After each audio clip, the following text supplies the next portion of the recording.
Hello guys, welcome back to my channel. दोस्तों, आज हम इस वीडियो के अंदर बात करने वाले हैं कि म्यूचुअल फंड्स बाई कहाँ से करें।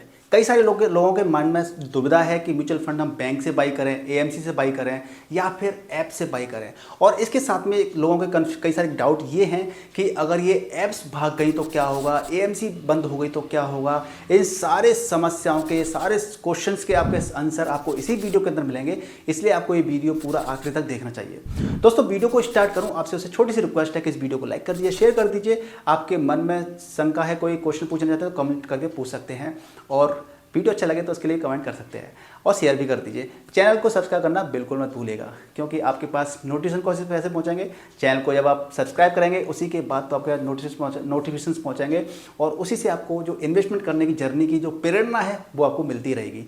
तो चलिए दोस्तों, शुरुआत कर लेते हैं कि जब हम म्यूचुअल फंड्स बाई करते हैं तो कहाँ से बाई करने चाहिए और जो चार्जेस होते हैं वो कम कहाँ पे लगते हैं।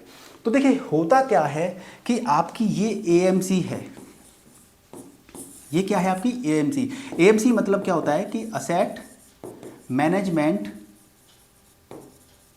Company, asset management company. अब एएमसी असेट मैनेजमेंट कंपनी होती हैं, वो कौन कौन हो सकती है, जैसे कि आपका हो गया आपका एसबीआई बैंक भी तो अपनी म्यूचुअल फंड्स निकालती है, उसकी भी असेट मैनेजमेंट अलग से कंपनी बना देते हैं लोग। एचडीएफसी हो गई, एचडीएफसी, एक्सिस बैंक हो गई, यूटीआई हो गई, ठीक है। तो ऐसे ही अलग अलग बैंक्स ने क्या कर रखा है, अपनी एक असेट मैनेजमेंट कंपनी बना रखी है, यानी कि ये अपने खुद के म्यूचुअल फंड्स यहाँ से हम बाई कर सकते हैं, ठीक है। तो ये बैंक हो गई, एएमसी हो गई। दूसरी क्या होती है, ऐप्स हो गई। ऐप्स में जैसे क्या क्या हो सकती हैं, आपकी जीरोधा हो गई, ठीक है जी, जीरोधा हो गई। एंजल वन हो गई, जहाँ से आप म्यूचुअल फंड्स बाई कर सकते हैं। आपकी ग्रो हो गई, आपकी अपस्टॉक हो गई। यानी कि इसी तरीके से आपके बहुत सारी आपके पास ऐप्स हैं जिनसे आप म्यूचुअल फंड्स बाई कर सकते हैं। तो अब क्वेश्चन ये आता है कि हम जो म्यूचुअल फंड्स बाई करते हैं वो हम एएमसी से बाई करें कि ऐप से बाई करें, कहाँ पे चार्जेस कम लगते हैं, कौन सा चीज़ बढ़िया रहती है, कौन सी चीज़ बढ़िया नहीं रहती है। तो देखिए, होता क्या है कि आप जब म्यूचुअल फंड्स को बाई करते हैं तो ये तो एक बैंक को एएमसी हो गई, इसके साथ में एक डिस्ट्रीब्यूटर की कहानी और आ जाती है, डिस्ट्रीब्यूटर, ठीक है। डिस्ट्रीब्यूटर यानी कि हम लोग कहाँ कहाँ से बाई कर सकते हैं, बैंक के पास जाकर के बाई कर सकते हैं कि भाई हमें म्यूचुअल फंड दे दीजिए अपनी एएमसी का, ठीक है। एसबीआई के पास जाकर के हम कहेंगे कि भाई आपका म्यूचुअल फंड है वो दे दीजिए। आप लोग डिस्ट्रीब्यूटर के पास जाएंगे, वहाँ से हम म्यूचुअल फंड बाई कर सकते हैं। हम ऐप के पास जाएंगे, वहाँ से भी हम म्यूचुअल फंड बाई कर सकते हैं। लेकिन होता क्या है, सबका रोल बता देता हूँ। जो ये म्यूचुअल फंड एएमसी होती है, ये क्या करती है, अपने म्यूचुअल फंड लेके आगे मार्केट में। आप बैंक के पास जाएंगे तो बैंक क्या करेगी, आपको म्यूचुअल फंड दे देगी। लेकिन आप बैंक के पास जाएंगे तो ये बैंक एसबीआई के जाएंगे ना, तो एसबीआई के खुद के जितने भी म्यूचुअल फंड होते हैं सिर्फ वही आपको दे पाएगी। आप इसके बैंक के पास जाएंगे तो वो आपको एचडीएफसी बैंक के म्यूचुअल फंड नहीं दे पाएगी, ना ही वो एक्सिस के दे पाएगी, ना ही यूटीआई के दे पाएगी, ना ही किसी और के दे पाएगी। आप एसबीआई के बैंक के पास जाएंगे, एसबीआई के पास जितने सारे म्यूचुअल फंड्स होंगे उनमें से तो आपको म्यूचुअल फंड बेच पाएगी, ठीक है। ऐप्स के पास क्या होता है कि ऐप्स के पास जाते हो तो ऐप के पास फीचर ये रहता है कि ऐप का टाई अप सबसे होता है। यानी कि जब ऐप के पास आप जाओगे तो ये म्यूचुअल फंड बाई करके, चाहे वो एसबीआई का हो, चाहे एचडीएफसी का हो, चाहे एक्सिस का हो, चाहे यूटीआई का हो या किसी और का हो, ये क्या करती है, उस पर्टिकुलर एएमसी के पास जाती है, वहाँ से बाई करती है। यानी कि ऐप भी क्या कर रही है कि उस एएमसी के पास जाएगी और वहाँ पे आपको सारे सॉल्यूशन मिल जाएंगे, चाहे वो किसी भी बैंक का हो, किसी भी म्यूचुअल फंड कंपनी की एएमसी हो। यानी कि ऐप्स के साथ में हमें और बहुत सारे और भी फीचर्स मिल जाते हैं। तो हमारा खरीदने का मतलब क्या हो गया कि हम अगर ऐप से खरीदते हैं तो अच्छा पड़ेगा कि एक एसबीआई का खरीद सकते हैं, एक एचडीएफसी का, एक एक्सिस का। यानी कि हमें अलग अलग पोर्टल पर जाकर के अलग अलग रजिस्ट्रेशन करने की जरूरत नहीं है। पहले अब तो ये समझ में आ गया आपको। दूसरा, आप क्वेश्चन की ये बात कर लेते हैं कि चार्जेस कम कौन लेता है। आप डिस्ट्रीब्यूटर के पास जाएंगे, वहाँ से भी आप म्यूचुअल फंड्स बाई कर सकते हैं, किसी भी म्यूचुअल फंड को बाई कर सकते हैं। लेकिन एक डिफरेंस है, वो बहुत बड़ा डिफरेंस होता है, वो होता है टोटल एक्सपेंस रेशियो। तो एक्सपेंस रेशियो जो होता है वो क्या होता है कि एक्सपेंस रेशियो आपका जो डिस्ट्रीब्यूटर होता है वो आपका चार्ज ज़्यादा करता है। यानी कि आप देखो, ये डायरेक्ट आपसे पैसा नहीं लेगा, इसको जो डिस्ट्रीब्यूटर होता है ना उसको पैसा एएमसी के जरिए पैसा मिलता है। यानी कि एएमसी कमीशन देती है डिस्ट्रीब्यूटर को, वो आपसे पैसा नहीं लेगा। तो क्या होता है कि जब आप किसी म्यूचुअल फंड को बाई करते हैं तो उसका एक्सपेंस रेशियो, यानी कि टोटल एक्सपेंस रेशियो, मान लीजिए इसी एक कोई SBI small cap mutual fund है, मान लीजिए SBI small cap mutual fund है और इसका एक्सपेंस रेशियो यहाँ पर है 0.70, मान लीजिए 0.70% है कहाँ से? ऐप के जरिए। तो डिस्ट्रीब्यूटर के जरिए वही वाला म्यूचुअल फंड आपका करीब 1.5 या 1.7% हो सकता है। क्योंकि क्या होता है कि अब जब डिस्ट्रीब्यूटर के जरिए लेते हैं आप तो आपको कॉस्टली पड़ता है। वो कॉस्टली क्यों पड़ता है? वो इसलिए पड़ता है क्योंकि डिस्ट्रीब्यूटर क्या करता है कि आपको सजेशन देता है, आपको गाइडेंस देता है, आपको सलाह देता है कि आपको कौन सा म्यूचुअल फंड खरीदना चाहिए, कौन सा नहीं खरीदना चाहिए। अगर आप इस चीज़ में बिल्कुल नए हैं कि आपको कौन सा म्यूचुअल फंड लेना चाहिए, आपको डाउट है, तो आप डिस्ट्रीब्यूटर के पास जाइए, वो आपसे आपको सलाह देगा कि ये ले लीजिए, वो ले लीजिए, लेकिन आपसे 1 रुपया नहीं लेगा। लेकिन उसको कमीशन कहाँ से मिल जाएगा? इससे। लेकिन एक्सपेंस रेशियो ज़्यादा होगा, 1.7। मान लीजिए अगर आपका 0.5% का एक्सपेंस रेशियो अगर यहाँ पे ज़्यादा हो रहा है या 1% का भी ज़्यादा हो रहा है, तो आप सोचिए जब आपकी कैपिटल 1 करोड़ बन जाएगी तो उसका 1% आपको 1% आपको एक्स्ट्रा देना पड़ेगा। किसको? डिस्ट्रीब्यूटर को। तो वो 1% 1 लाख का, वो 1 करोड़ का 1 लाख हो गया, तो आपको बहुत महंगा पड़ेगा।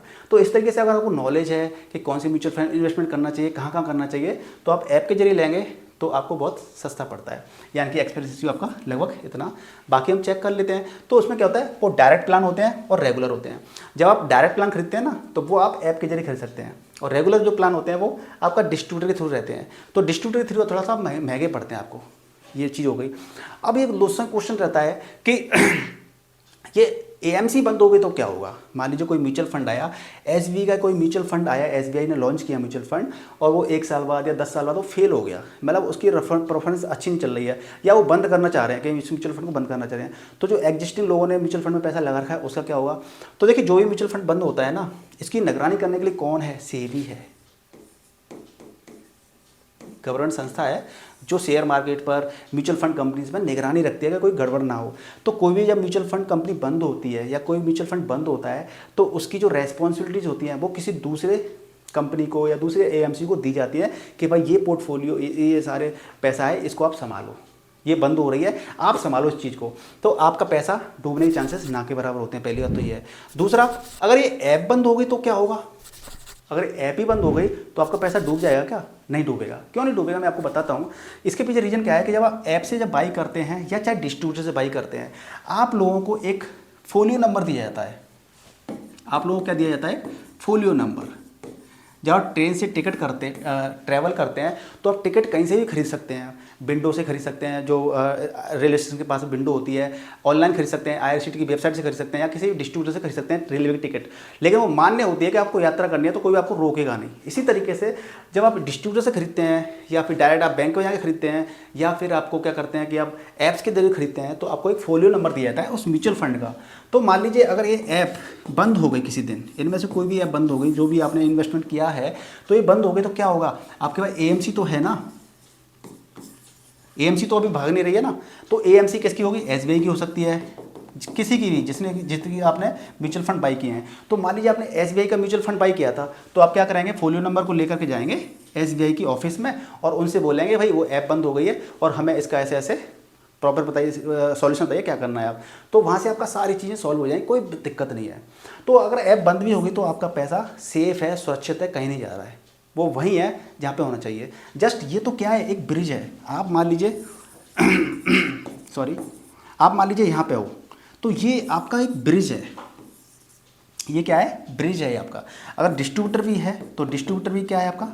आप यहाँ से डिस्ट्रीब्यूटर के पास जाएंगे, डिस्ट्रीब्यूटर फिर यहाँ पे जाता है, तो ये भी क्या है? एक ब्रिज है। बीच में एक कहते हैं मिडल मैन है जो कमीशन लेता है।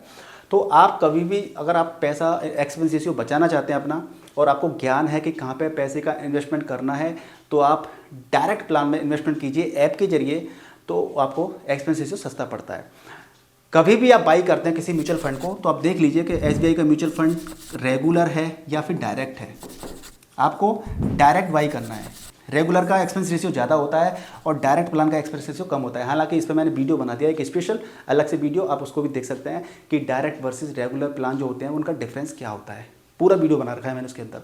और आप लोग भी इन्वेस्टमेंट करना चाहते हैं तो आप वीडियो के डिस्क्रिप्शन में ग्रो, अपस्टॉक, एंजल वन, जोरोदा, इन सभी के लिंक लगा रखे हैं, वहाँ से आप ऐप को डाउनलोड कीजिए, रजिस्ट्रेशन कंप्लीट कीजिए और म्यूचुअल फंड में इन्वेस्टमेंट करना स्टार्ट कर सकते हैं। तो दोस्तों इस तरीके से सारी प्रोसेस है।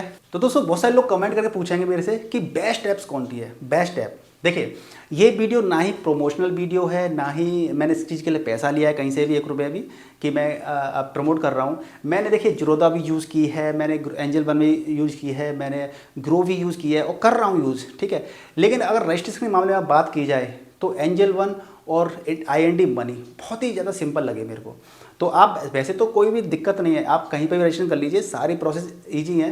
देखो, किसी चीज़ को कहते हैं ना, किसी को लाल से पसंद है, किसी को थोड़े से लाल पीले से, किसी को हरे से पसंद है, तो उससे वो सब चीज़, लेकिन उसके अंदर जो विटामिन होते हैं ना एप्पल के अंदर, सेब के अंदर, वो सारे ऐप के अंदर वही हैं। फीचर सबके अंदर सेम ही है, किसी के अंदर थोड़े ज़्यादा, किसी के अंदर कम, लेकिन बाकी सारा यूजर इंटरफेस का कमाल है।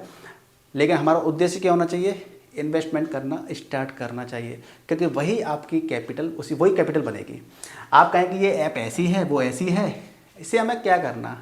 हमें करना क्या है कि हमारा 500 रुपये पर मंथ इन्वेस्टमेंट करना है, तो लगातार इन्वेस्टमेंट करना है, जिससे कि हमारी कैपिटल बहुत अच्छी बन जाए। तो दोस्तों, आपको इस वीडियो से थोड़ी सी नॉलेज मिली हो, थोड़ा सा भी मोटिवेशन मिला हो, थोड़ा सा ज्ञान मिला हो, तो प्लीज़ इस वीडियो को लाइक, शेयर और कमेंट करके बताइएगा मुझको, और चैनल को सब्सक्राइब कर लीजिएगा। मिलते हैं नेक्स्ट वीडियो में, तब तक के लिए गुड बाय, टेक केयर, जय हिंद, जय भारत।